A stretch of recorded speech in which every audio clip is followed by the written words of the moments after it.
A good secondary rider is able to contrast all of the traits of the main rider in a way that does not overshadow them or feel overly flanderized. The secondary rider is meant to be a reflection of the main rider that allows the story to have multiple perspectives and give the audience another option to root for, allowing the main rider to present their story while highlighting important parts of their character. At some points in Build and Kabuto, it just kind of feels like we're waiting for the other dude that's been hanging out with the main guy to just transform already. These two are some of my personal favorite secondary riders, right? But it can be argued that they flat out overshadow the titular rider at certain points in the series. And while I love Vulcan and Meteor, it's easy to argue that they're overly simplified counterpoints to the main rider's ideals. It's as simple as main rider loves X, so secondary rider does not like X. And this idea can feel very forced sometimes. Just look at the latter half of Tycoon's arc in Geats. While personally I have no issue with it, a good amount of people said that it felt forced and kind of came out of nowhere. Now you may be asking yourself what it is that I think Valen has that other characters are missing.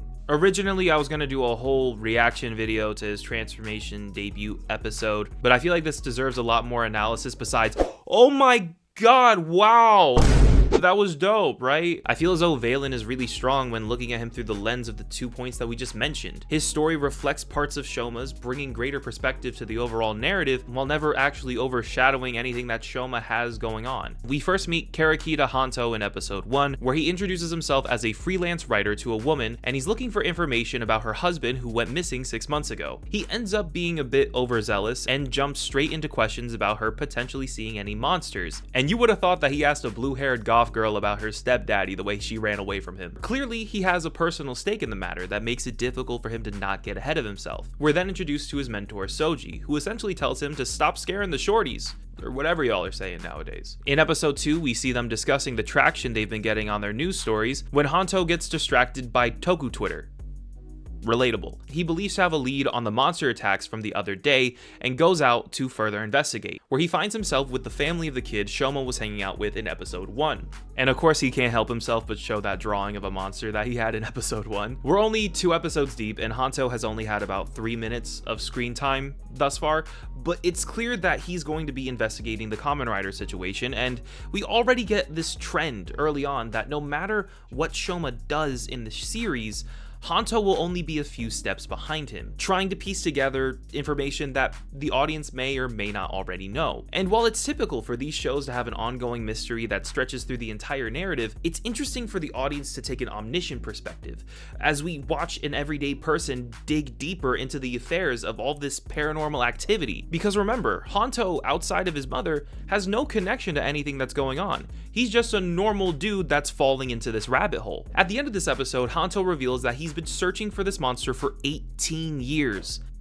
I don't even think I've been conscious for that long. We then see a flashback of Hanto as a child playing with his mother when she is attacked by a wolf monster. Mind you, this episode, along with a lot of the ones before and after it, focus very closely on Shoma's childhood relationship with his mother. Shortly after this, Hanto sees Gavv close up for the first time. What?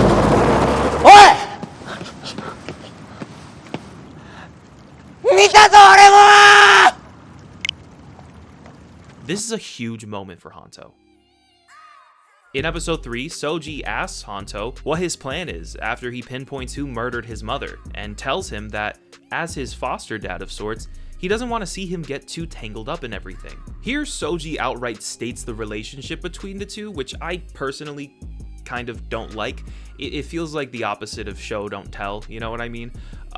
But we find out later that there really isn't a ton of time for these two to have too many pseudo-parental lectures, right? Hanto discovers from an informant, Sachika, whom Shoma was literally just hanging out with the episode previously to this, that the Kamen Rider may actually be trying to save people from these monsters and may not actually be involved with them. This leads him to asking if the Kamen Rider might be human. Sachika calls to inform him that the Kamen Rider has been spotted downtown. Hanto begins to record the monster fight, and he confronts the Kamen Rider after the fight, but is interrupted by Kenzo Shuga, a man who claims to be researching the Granudes. Shuga knows literally everything about the Granude situation and explains it to Hanto in episode 4, including the fact that they turn people into this freeze-dried state before using them as ingredients for dark treats, where Hanto has a realization that his mother must have been eaten by this Granude, and we once again see this flashback. Coincidentally, it is also in this episode that we see a flashback of Shoma's mom being eaten by the Granoots in their family. So both riders have flashbacks in this episode, and we just witness them both grapple with the reality that comes with this situation and emotionally try to digest what they're going through. Hanto ends up telling Soji about Suga, and he tells him to watch him for a bit before trusting him fully, which seems to be foreshadowing something that will probably happen later in the series. I think it's too early. In episode 5, Hanto and Soji plan to have a stakeout to investigate an underground gambling ring. Low-key, wish I was invited. Y'all ever play the piggy machine? Love watching them cute little hogs squeal. When he's interrupted with more information about the Kamen Rider that he has to go check, and essentially bail on Soji's plans. It's here that Soji ominously reminds him to sniff out as much information as he can until he has a fuller picture. Once again, coincidentally in this episode, Shoma also finds himself with a new mentor who has a strong connection to the Granoots and a knowledge on their technology, as he encounters his great uncle, who performed the surgery on him to turn his Gavv red. That little face on his belly button, that's a Gavv. I don't know if I mentioned that earlier. His uncle gives him more context about his upbringing and why he and his mother were forced to be locked up in a room, claiming that the other members of the family would have killed them if they were free. Shoma runs away because he doesn't want to believe that his father had his best intentions in mind, due to the trauma that it caused him and his mother. Hanto becomes much more tied up with the plot of the Monster of the Week in this episode, as he watches them personally handle the freeze-dried humans. He tries to stop them, but he's unable to defend himself. He's knocked out unconscious and is unknowingly saved by Gavv. He wakes up shortly after and tries to save the people from their stasis, but is unable to release them from the red bands, where then Gavv is able to cut them free, warning him not to snap them in half or else they will die. At the end of this episode, Soji encounters a Granoo where he is then freeze-dried. Hanto discovers this in the beginning of the next episode when he's unable to get a hold of Soji and discovers him snapped in half on the ground where he was supposed to be performing a stakeout. Hanto goes to Suga asking for any help, where he appears to be unbothered and unable to do anything. Hanto begins to cry and blames himself, saying that he should have gone with him to the stakeout, and how it would have been better if they killed him, as he has no family. His mother was eaten by a Granoo, and his grandmother, who was supposed to raise him, passed away soon after. Suga, seeing an opportunity, asks Hanto if he wants to get revenge, offering him a belt and a chance to become a Kamen Rider. But it comes at the cost of him having to undergo surgery implanting a gland that secretes hormones that bring Granute-like traits to his body. Initially, Hanto refuses, not wanting to be a lab rat, but after going on a walk and reflecting on the incident with his mother, we also see a flashback of when he first met Soji. Turns out Hanto used to be a gang member when he was a teenager, and Soji was writing a story about the group when he took Hanto in for questions and to get him cleaned up after a fight. He discovers Hanto has an interest in journalism and takes him under his wing, where we're then reminded of the time he mentioned that he didn't want to see Hanto get caught up in any dicey stuff. We see how he's always looked out for him and tried to keep him out of trouble. After reflecting on this, Hanto claims that he can't take it anymore and decides to undergo the surgery,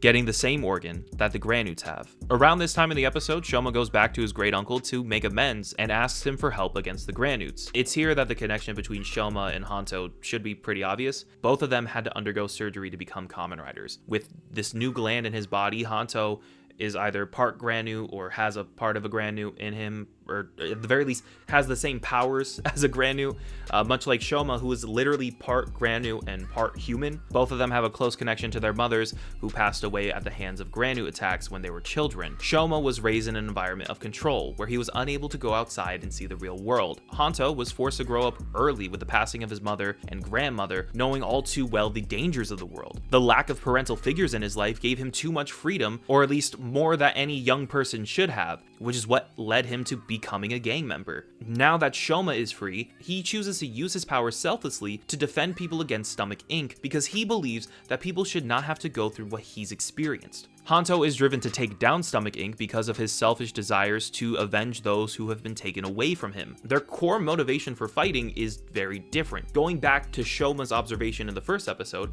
where he claimed that even though he may be a monster, he will continue to use his power to defend others. And that, once again, goes back to the overall themes of Kamen Rider, being about how people use their power or their influence to make a difference or cause change in the world. It doesn't always have to be a matter of black and white or good or bad or whatever. Shoma and Hanto want the same thing and are going about it pretty much in the same way, just doing it for different reasons. Shoma wants to learn more about humans and protect them out of a labor of love, while Hanto wants to learn more about the Granuts and destroy them due to his hatred. Valen's story never overtakes the plot of the show. Rather, it's drip-fed to us in a similar manner to how Shoma's is. Shoma's story clearly takes more precedent, but Valen's portions are inserted here and there in moments where it makes the most sense and it ultimately connects best to what's happening with Shoma at that time. Ultimately, Hanto transforms into Valen at the end of episode 6, where he uses the Mod 5 to blast a chocolate river into some concrete. Dude, that's just Bakuage as hell, brother. That is what Bakuage is. He does this and takes down the monster, all after just going through surgery. And what makes this moment so cool is not how powerful Valen is, or like how much stronger he seems to be than Gavv. It's the fact that he's clearly in pain. And he clearly should not be fighting in this moment because he literally just had surgery. But he continues to push forward. And he does everything he needs to take down the monster that he believes killed his mentor, showing his conviction and just how deep this need for revenge truly goes. It is undoubtedly one of the most iconic moments in this show so far. And if you want to buy his transformation device and be like him, check out HLJ using my link in the description below, where you can purchase that or any other tokusatsu toy that you may be yearning for. It really helps me and the channel. Yeah. I don't know, what you thought I was going to go through this whole video without mentioning a sponsorship thing? I'm broke. Come on.